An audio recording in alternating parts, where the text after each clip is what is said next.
The biggest question I always get asked is, PHIA, how the heck do you have a good experience in VRChat? I went in and met no friends and all the public lobbies I joined were traumatic AF. And honestly, I don't blame you for asking. It's not an uncommon first experience, and for a lot of people, it's their last experience. But this has always been for a very particular reason. Getting connected in VRChat is near impossible the first time you load up in-game. There's lots of reasons that people try, from YouTube videos, buying a headset, or being bored on a Wednesday night. The problem is, how do you enjoy VRChat, a game all about making connections with all types of people from all over the world, when it's so freaking hard to make actual friends in VRChat? On surface level, lobbies are filled with trolls and screaming children, which is honestly terrifying, but if you wade slightly deeper in, there's this whole thriving universe inside here where literally anything is possible. Creators and communities that want to build the future. I really believe in social VR, and that there's something here that could inspire everyone, seriously, even if you don't realize it at first. And finally, after about 3 years of playing VRChat, this big problem is finally getting solved. Yes, I'm talking about a new feature that's been anticipated for years now: groups. An in-house way to join communities, visit big events, discover new worlds, and most importantly, meet friends. This update finally launched only a few hours before filming this video, and I'm literally so excited that I wanted to showcase it immediately. So if you're new to VRChat, hi, now is the best time to get started, and I hope that's why you're here. If you're a VRChat enthusiast like me, hi too. This is the most comprehensive video you'll possibly find, breaking down how to make and join groups, what they do, but also analyzing what all of this actually means for social VR. So what is a group? It's a community feature native to VRChat where members can join to participate in exclusive events, group-only instances, and meet new friends with similar interests without the pain of networking your way around public lobbies in search of communities based off of word of mouth alone. Group owners can start their group based around any topic they want. Could be related to fandoms like stuff for anime, or maybe a VR club that hosts party events every weekend. I also imagine friend groups will enjoy using this for things as basic as Friday night drinking groups. Some will be private, where you have to request the join or get an invite, but there's going to be a lot of public lobbies for anyone to see, which is obviously exciting for new players. So I want to tackle how to make one first, since I think that shows you best what kinds of features and possible options a group can have. But after that, I'll show you joining groups and show you what kind of changes to VRChat being in one actually makes. However, I want to make a massive disclaimer right now. To create a VRChat group, you do have to have VRChat Plus. And before you get really mad, because I know a lot of you will, remember that this feature is super new, and a filtering system is actually beneficial from groups being crowded with a lot of, let's just say, not the greatest content out there. So this prereq right now is tentative. My personal suggestion is to move it to a trust rank-based system later on, but that's whatever, so just stick with me here right now, because showing you how to make these groups will help you understand how they work as well. You can't currently make a group in-game, which will be added later on, so I'll start by taking us to the VRChat website and walking through how to get set up there.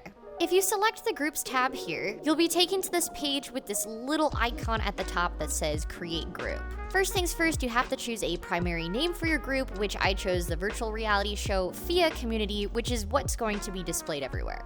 Next is the identifier. The identifier is basically a code for your group, where you choose a 2 to 6 character name followed by a dot and 4 randomly assigned numbers. Users use this identifier to search for groups, rather than just typing out the primary name, which doesn't necessarily have to be unique. Next, you'll write a short bio that will be displayed as the group's description to anyone who clicks on it. I wrote one here that I'm just gonna go ahead and paste in now. But the next section is where we need to start being extra mindful. The free join option means that anyone, and I mean anyone, can join and see open group instances. This is a great option if your target is to create a large open community, such as giving tours to new players, or recruit as many people as possible into your group of bread people?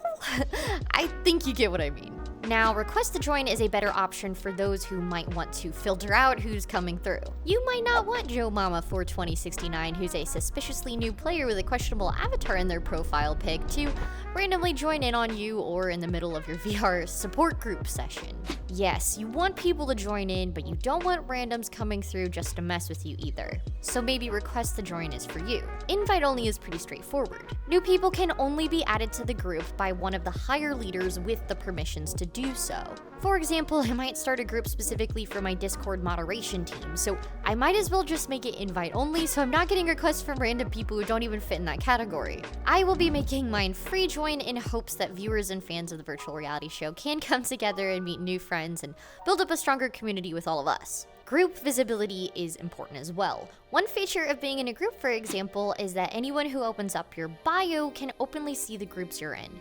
I already know that there's a lot of let's just say 18 plus communities, and they most definitely do not want their group openly shown on anyone's bios. So the option is there. So moving to role templates. If you're used to Discord already, you know that servers can choose to give certain roles to different members when it comes to their privileges and in navigating the server. And the VRChat groups roles feature is very much the same. But before we walk through the 4 role templates you can choose from, I think it's easier to actually break down each of the 3 main roles they talk about here to better understand what each one actually does. Starting with the basic member role. This is the role level that everyone gets when joining a group by default. Members have the simplest privilege of creating and joining their own open group instances that any other group member can join. Group owners have the option to customize multiple types of these member roles with their own names, but we'll get to that in a minute. Moderators. Moderators are given the ability to manage group instances. This includes kicking and muting people as needed inside of the group instances. And of course, the admin role is the role with the most power outside of the group owner. This includes sending out announcements to everyone's notification menus. They can manage the photo gallery and can optionally be given the ability to manage group members by the owner as well. Looping back to the custom roles thing, owners and admins can choose to create additional member roles with custom names and custom permissions. Now that we understand the roles, it's easier to break down these templates that we can choose from. So instead of reading out the names, I'm just gonna label them 1, 2, 3, and 4. Template number 1 is very basic. Besides the group creator, everyone defaults exclusively to the member role as there are no moderator or admin positions. So this one is literally as basic as it gets. Template number 2 is what introduces the inclusion of moderators and admins. It's a very straightforward structure I imagine most people will start with. I will note here though that admins can't manage other members, but they still have the announcement and photo gallery managing permissions. Template number 3 is a slightly more advanced structure that gives those with the basic member role the ability to create role restricted instances. And this is the only difference between template number 2.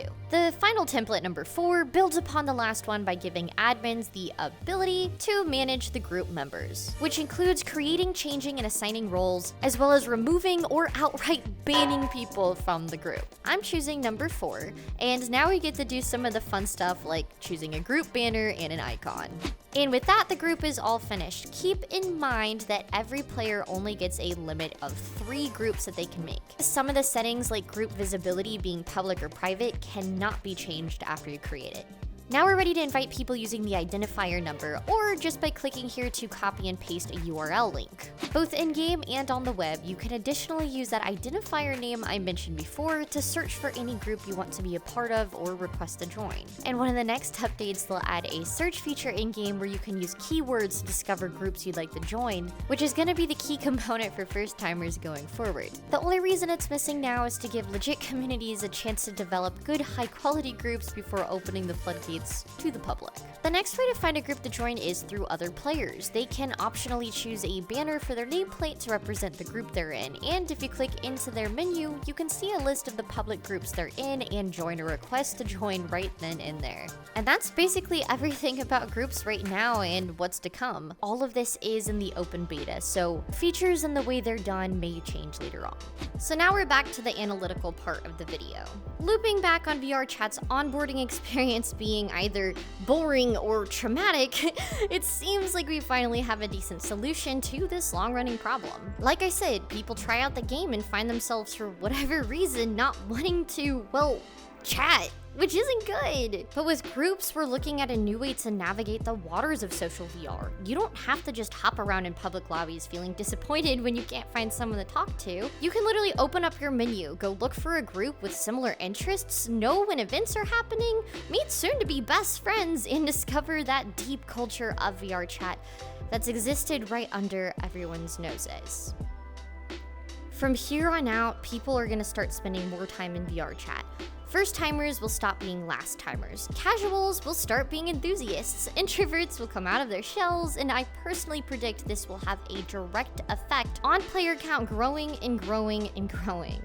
My personal hope is that people will be introduced to social VR not in a shallow way, but with that wide-eyed wonder of feeling that could only exist in a virtual universe just like this.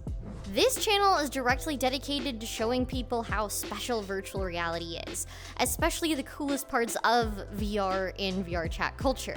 I don't know if I've ever been this excited for a game update, literally ever, as it directly ties into what I love and believe in. So go join the group I made in this video, and of course subscribe to the channel if you like this video. Like and comment for the algorithm, and of course check out my Patreon so I can keep making videos just like this. Anyways, thanks so much for watching.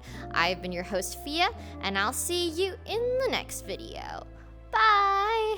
Shout out to the first ever Patreon sponsor, James Bond's Cool. Thanks to all the November patrons, including virtual VIPs, Connor Terrell, Dutchman101, GS Genesis, Jean Felix Monin, Kaimis, Kaze Ryu, MJR117, NNN, Neoplasm, Nasurate, Nair, Penny, Prism, Rai 6003333, Score Maller, Snake 8 Head, Cernith, Third Eye, and Sally Wasituna.